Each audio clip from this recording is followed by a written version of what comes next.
मीना कुशवाहा जी से आग्रह करता हूं कि देश के यशस्वी प्रधानमंत्री जी का बक्सर के इस धरती पर आप उनका स्वागत करें। माननीय मीना कुशवाहा जी, एक बार जोरदार तालियों के साथ भारत माता की जय श्री राम, जय श्री राम, जय श्री राम, सियावर रामचंद्र की, सियावर रामचंद्र की।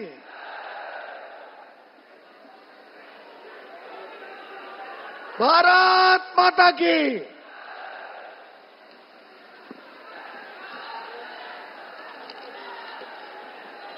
सबसे पहले मैं अपनी समस्त बहनों की ओर से भाई नरेंद्र मोदी जी को धन्यवाद एवं आभार प्रकट करती हूं कि उन्होंने शक्ति वंदन बिल पास करके हम बहनों को 33% आरक्षण देकर सशक्त बनाने का काम किया है। बहनों और भाइयों, यदि दिल पर हाथ रखकर गहराई से सोचा जाए तो जितने भी विरोधी दल के नेता हैं, जिनका मैं नाम नहीं लेना चाहती हूं क्योंकि हम सब जानते हैं कि वो पूरे के पूरे अदालत से जमानती हैं और बोलते हैं कि नरेंद्र मोदी जी ने 10 वर्षों में क्या किया। बहनों और भाइयों, मैं बताना चाहती हूं कि भाई नरेंद्र मोदी जी ने पिछले 10 वर्षों में सिर्फ और सिर्फ राष्ट्र निर्माण का काम किया है। आज भारत का नाम विश्व पटल पर सम्मान पूर्वक लिया जाता है और हर भारतीय को उसी नजर से देखा जाता है जिस तरह एक विकसित देश के नागरिक को देखा जाता है। मोदी सरकार की विदेश नीति, जिसे मोदी जी का सिद्धांत भी कहा जाता है, के चलते आज विश्व का हर विकसित देश भारत से मित्रतापूर्ण संबंध रखना चाहता है।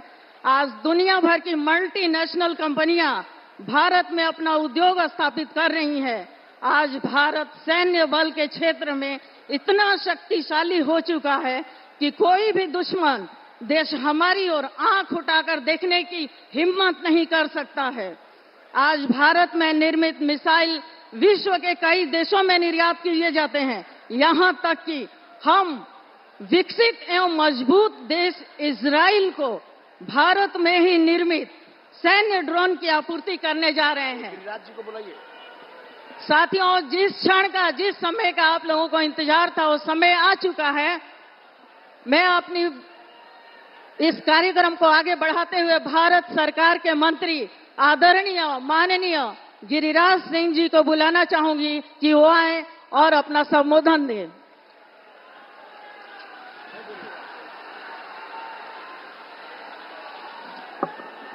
बोलिए भारत माता की, भारत माता की, वंदे वंदे, जय श्री राम, जय जय सिया राम, हर हर महादेव। प्रधानमंत्री जी, आपका इस विश्वामित्र की तपोभूमि पर स्वागत है। मैं आज इतना ही कहूंगा कि आज आपके आने से केवल तपोभूमि पर जो राम को मानने वाले लोग हैं, वो आज यहाँ इकट्ठे होकर के आपको आशीर्वाद देने आए हैं। मैं दूसरी बात, आज सतेंद्र सिंह मुखिया जो राजपुर के हैं, हजारों लोगों के साथ आरजेडी छोड़ करके हमारे साथ जुड़े हैं। मैं इन्हीं शब्दों के साथ अपनी वाणी को विराम देता हूं और एक बात कहता हूं, भाइयों, तुम अपना एक वोट देते हो तो प्रधानमंत्री जी लाखों करोड़ों घरों गरीबों को घर देने का काम करते हैं। इसलिए अपना एक एक वोट देने जरूर जाएं। बोलिए भारत माता की।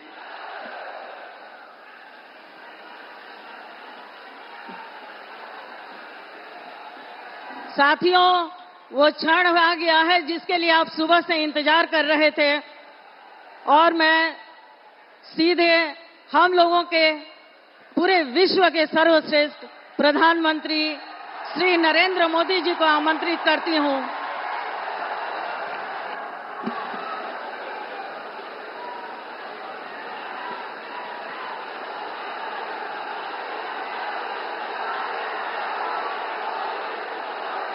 भारत माता की, भारत माता की, भारत माता की। गुरु विश्वामित्र और मां गंगा की पावन धरती बक्सर पर हम अपने सब परिवार के लोगन के प्रणाम करतानी बक्सर के हमरे परिवार का ही जोश हमार उत्साह बढ़ा देत हो।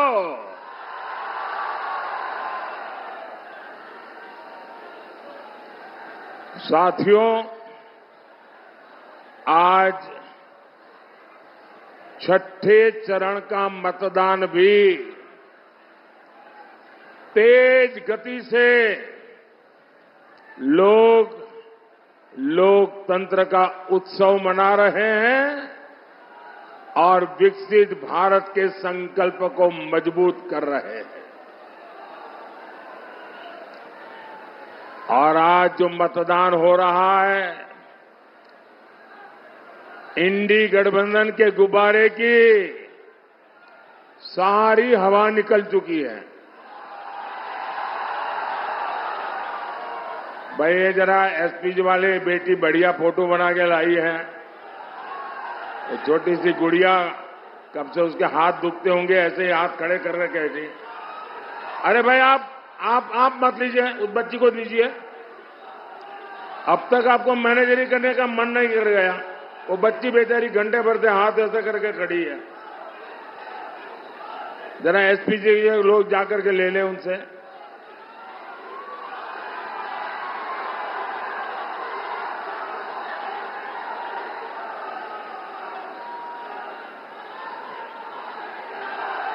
थैंक यू बेटा, थैंक यू। तुम्हारा नाम पता लिखा है ना उसमें तुम्हारा नाम पता है। मेरी चिट्ठी आएगी।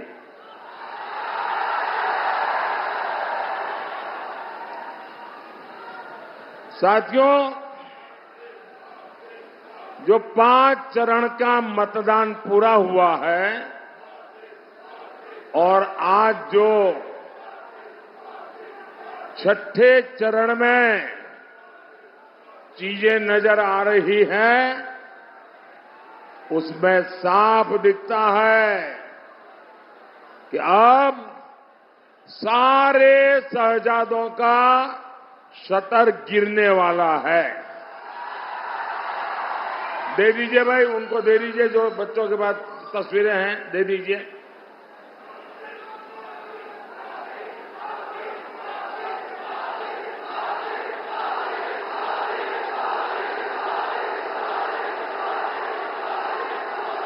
बिहार के शहजादे अब आराम से जमानत अमानत, जमानत अमानत उसका काम देखेंगे। कांग्रेस के शहजादे ने भी छुट्टियों की तैयारी शुरू कर दी है और एक यूपी के शहजादे भी हैं आपके बगल में। यूपी के शहजादे के तो शायद सदमा लग गया होगा और कल कह रहे थे कि बनारस में मोदी चुनाव हारने वाला है। अरे आप हंस क्यों रहे हो भाई? ये वो बोल रहे थे। इतना ही नहीं, वो इन्होंने ये भी कह दिया कि यूपी में 80 की 80 सीटें इंडी गठबंधन जीत रहा है। और जो सुन रहे हैं उनकी पार्टी के लोग वो भी हंस रहे थे।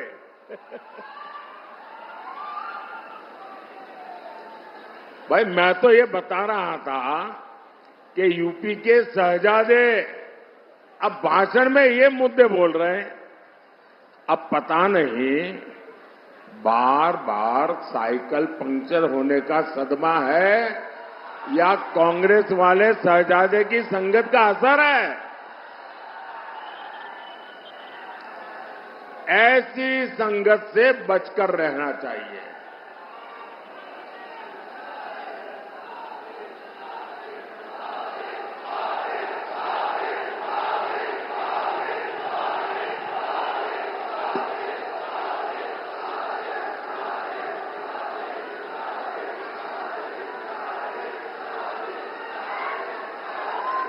दो 2024 के लोकसभा के चुनाव में वैसे ही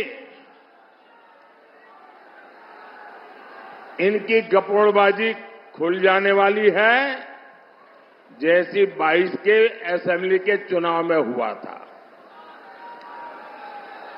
बाकी अब ये पक्का हो चुका है। फिर एक बार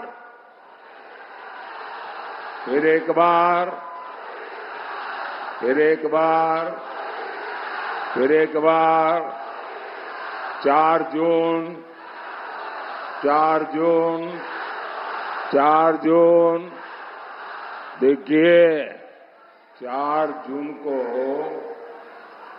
मनेर के लड्डू बटेंगे। हम ठीक कहता नहीं ना साथियों।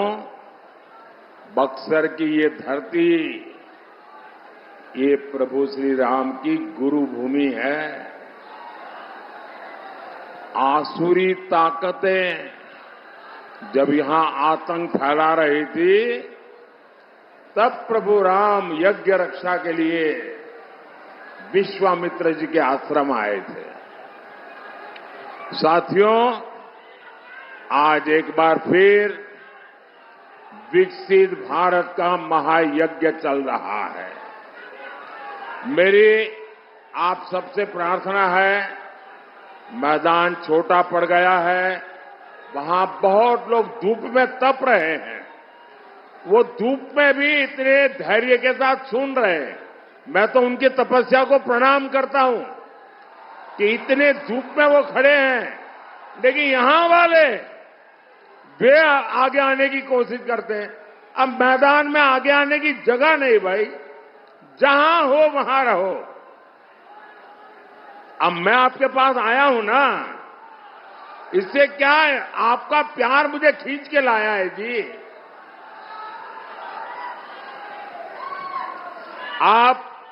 आप कृपा करके आगे आने की कोशिश मत करो दोस्तों।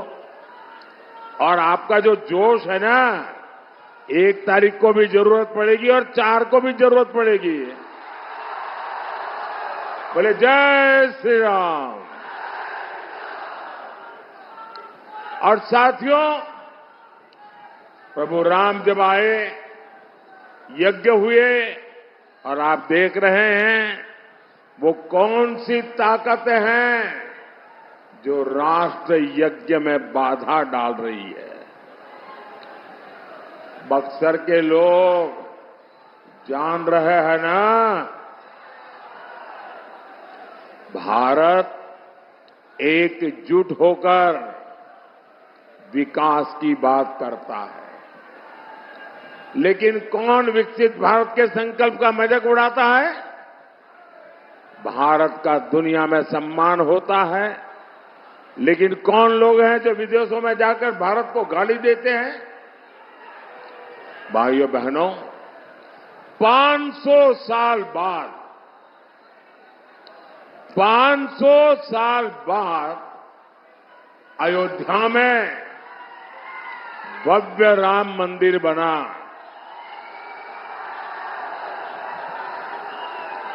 आपको गर्व हुआ कि नहीं हुआ?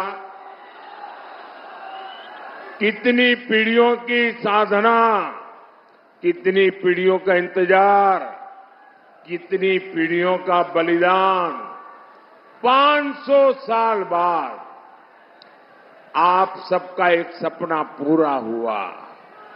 आपको खुशी हुई कि नहीं हुई? आपको आनंद हुआ कि नहीं हुआ? आपका माथा गर्व से ऊंचा हुआ कि नहीं हुआ?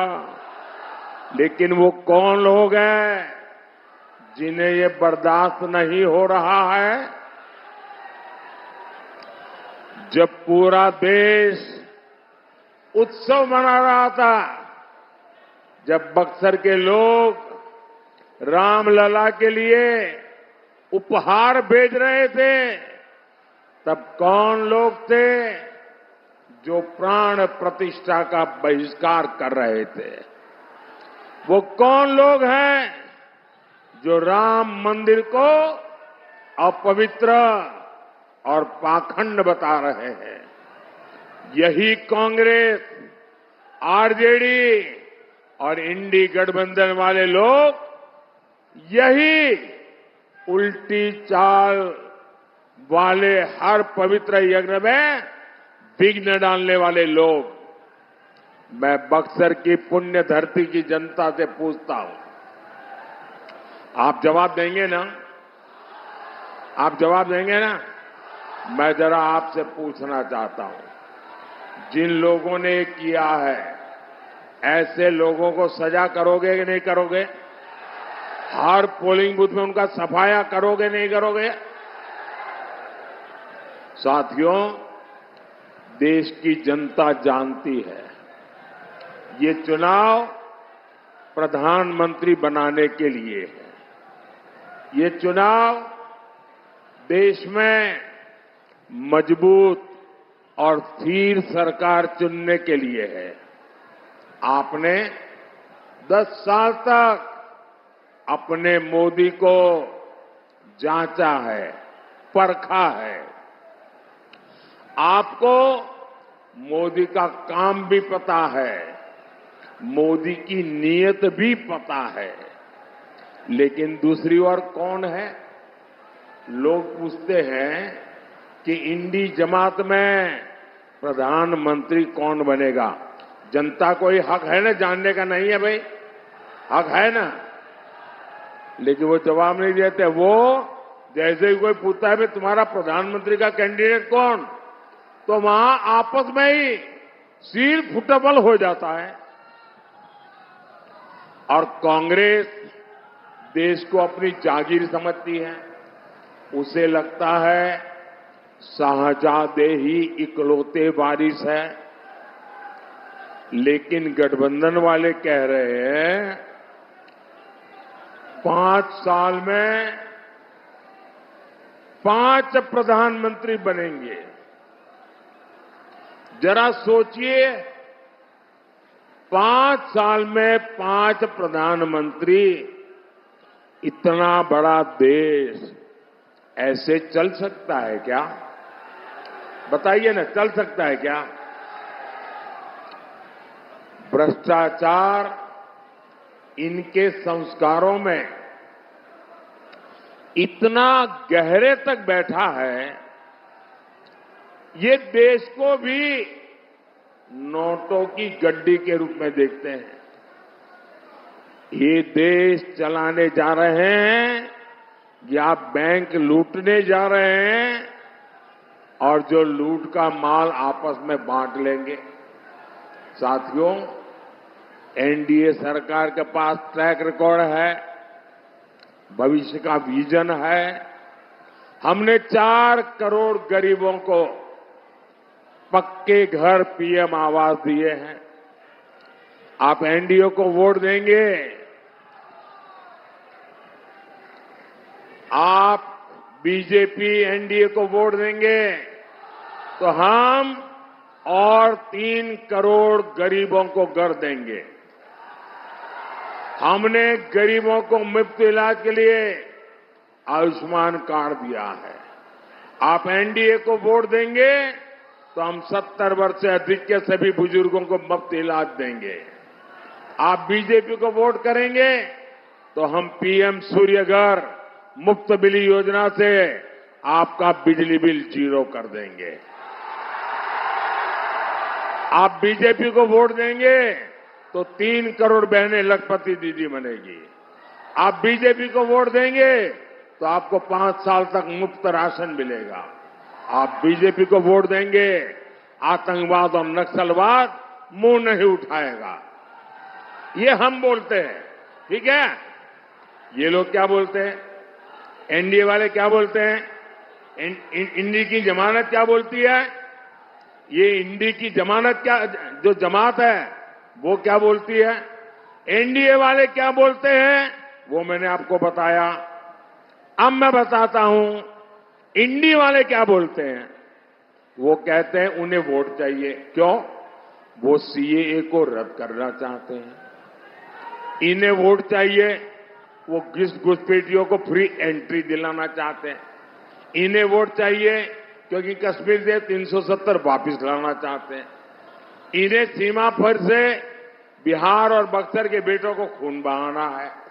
साथियों, ये इंडी गठबंधन वाले तुष्टीकरण के लिए, अपने वोट बैंक के लिए कुछ भी कर सकते हैं। इन्हें आपकी संपत्ति की एक्सरे जांच करवानी है। ये आपकी जीवन भर की कमाई को अपने वोट बैंक को, वोट जिहाद वालों को देना चाहते हैं। कांग्रेस कहती है देश की संपत्ति पर पहला हक मुस्लिमों का है। क्या बिहार इन देश विरोधी एजेंडे को वोट कर सकता है कभी? क्या ऐसे लोगों को वोट कर सकता है क्या? साथियों, मैं बक्सर की जनता को एक और षड्यंत्र से आगाह करने आया हूं। इंडी गठबंधन के सारे दल मिलकर एससी, एसटी, ओबीसी का आरक्षण हमेशा के लिए खत्म कर देना चाहते हैं। आप खुद देखिए, कांग्रेस ने कर्नाटक में ओबीसी का आरक्षण रातों रात मुसलमानों को दे दिया। मैंने इस पर सवाल उठाया तो आरजेडी ने कहा कि पूरा का पूरा आरक्षण मुसलमानों को ही देना चाहिए। बंगाल में टीएमसी ने मुसलमानों की 77 जातियों को ओबीसी घोषित करके उन ओबीसी का हक मुस्लिमों और घुसपैठियों में बांट दिया। इंडी जमात वालों का इरादा है ये सरकार बनाएंगे और संविधान बदलकर मुस्लिमों को आरक्षण देंगे। आप मुझे बताइए, बाबा साहब आंबेडकर ने धर्म के आधार पर आरक्षण का विरोध किया था, फिर आज आप बाबा साहब की पीठ में छुरा क्यों भोंक रहे हो? आप एससी, एसटी, ओबीसी के आरक्षण की लूट क्यों होने देंगे? इन्हें जवाब 1 जून को देना है। साथियों, बिहार ने अपने इरादे स्पष्ट कर दिए हैं।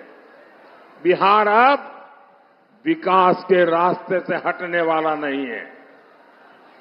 हमारे बिहार ने बहुत सालों तक जंगल राज का आतंक देखा है। इन लोगों ने बिहार की पीढ़ियां बर्बाद कर दी।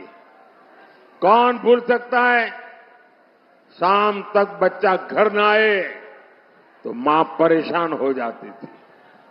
कब किसके बच्चे का अपहरण हो जाए, कब किसको फिरौती के लिए फोन आ जाए, कब आरजेडी के गुंडे व्यापारियों से फिरौती की मांग कर दें। इस खौफ में कितनी पीढ़ियां गुजर गई, कितने लोग बिहार छोड़कर पलायन कर गए। जहां उद्योग बंद हो गए, रोजगार नहीं बचा, आज वही लोग फिर से आपका वोट मांगने की बेशर्मी दिखा रहे हैं। भाई और बहनों, आज नीतीश जी के नेतृत्व में बिहार अंधेरे से निकलकर विकास के रास्ते पर बढ़ रहा है। बक्सर के लोगों को इलाज के लिए बनारस जाना पड़ता था। अब हम यहां बक्सर में ही मेडिकल कॉलेज बना रहे हैं। बनारस में हमने एक बहुत बड़ा कैंसर अस्पताल बनाया है। अब किसी कैंसर मरीज को दिल्ली मुंबई नहीं भागना पड़ेगा। आज आरा से बक्सर 4 लेन हाईवे है। पटना से आरा 4 लेन हाईवे भी बन रहा है। आने वाले समय में यहां उद्योग और व्यापार के अवसर बढ़ेंगे। साथियों, आने वाले 5 साल देश और बिहार के विकास के लिए निर्णायक होगा। इसका फैसला आपका एक वोट करेगा।